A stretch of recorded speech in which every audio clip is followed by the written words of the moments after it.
Hello, welcome to the video for what is material, the desaturation node. So here is our quick little example for the desaturation node. It's pretty simple. The desaturation node takes in two inputs and it outputs a desaturated color.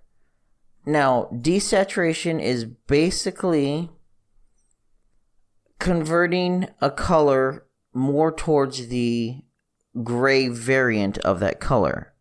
You could think of something as being desaturated 100% as being a grayscale image rather than the original color. Now, the usefulness for this is someone may have a sensitivity to light or certain colors, or you may just have a really bright scene, or someone's individual monitor settings could be different, and you might want to give them the option to change what it looks like. I'm going to give you an example of that. Another one might be a death effect. You want it to basically fade out to gray after they've died, or maybe remove color from the game as they're getting hurt, which some other games have done. So you take your color image and you desaturate it to more of a grayscale image to give them the effect that they're losing their life. So how does the desaturation node work? Basically, you have two inputs, an input and then the amount. So for our input here, we're going to go ahead and put in our pink color. And by default, it's going to desaturate it pretty much all the way. We have nothing set up for our fraction.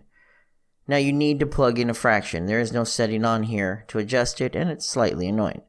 So we go ahead and we set up our desaturation parameter here. Now, it's going to basically be 0 for no desaturation, 1 for full desaturation. I went ahead and I set this up as a instance parameter, assuming I can find it somewhere. Oh, I thought I did. Oh, anyways. If we change this to 0.5, we're going to see our pink lighten up as it goes more towards gray. If we change it to 1, we're going to see our pink pretty much disappear.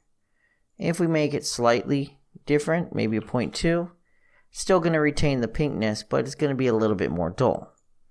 Now, here's a good use for it. One of the games I created for one of the game jams had an emissive effect with lots of colors. You basically had the 3 primary colors with a very bright emissive effect. Now, one of the things someone mentioned was it was a little bright for them. And as you can see, you've got like this hallway which has a darker blue, but then you have red and green, which can be pretty bright. What I did was I made a master material to contain most of the things. Inside the master material, I have a material parameter called global desaturation. That basically I could adjust one parameter in the game itself, and it would adjust the saturation for every material. So I then hooked that up inside of the settings screen and allowed the player using a slider to adjust it to their settings. So let me show you what I mean. Here's our saturation value of 0. Now, as I adjust our saturation to 1, and actually beyond, which is, if you notice, beyond 1 gives you this really opposite weird effect. But if as I adjust it to 1, it's basically going to turn the entire thing gray. You don't lose the colors. Your whites are still going to stay white, but you're going to lose the effect of your colors. And if we drop it back towards our 0, we're going to see our colors come back in. So, for example, our 0 default value, if it's a little bit too much color, you might allow them to drop it down a little bit. We still get the same effect. Very harsh reds and greens. Less harsh reds and greens, and we still get our basic colors. We still see there's a blue and a green and a red, but it may not be as harsh on their eyes. And of course, you drop it down even more, it gets worse. But it's a good way of allowing your end user to adjust their settings.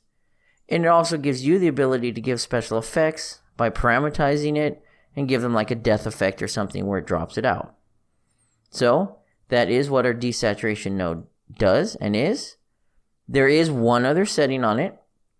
I would personally recommend leaving it as is, but it is there for a reason. It's the Luminance Factor. Basically, this determines in what order the colors are going to desaturate and by what amount they're going to desaturate. So in this instance, green is going to be brighter than red is going to be brighter than blue when you fully desaturate it. So that way your red colors are going to be more towards a white, your green colors are going to be more towards the white.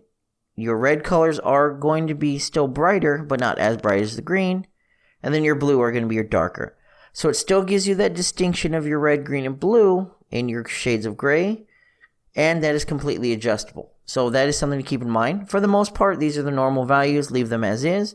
But maybe you want something a more aesthetic effect, or you only have 2 colors, or you want one of them to stand out more than the other. Just make sure you adjust this, and you'll see that one color stand out more than the other color. And it is not a ratio, it's just basically a percentage. The higher the number, the more towards white it's going to be when it's desaturated.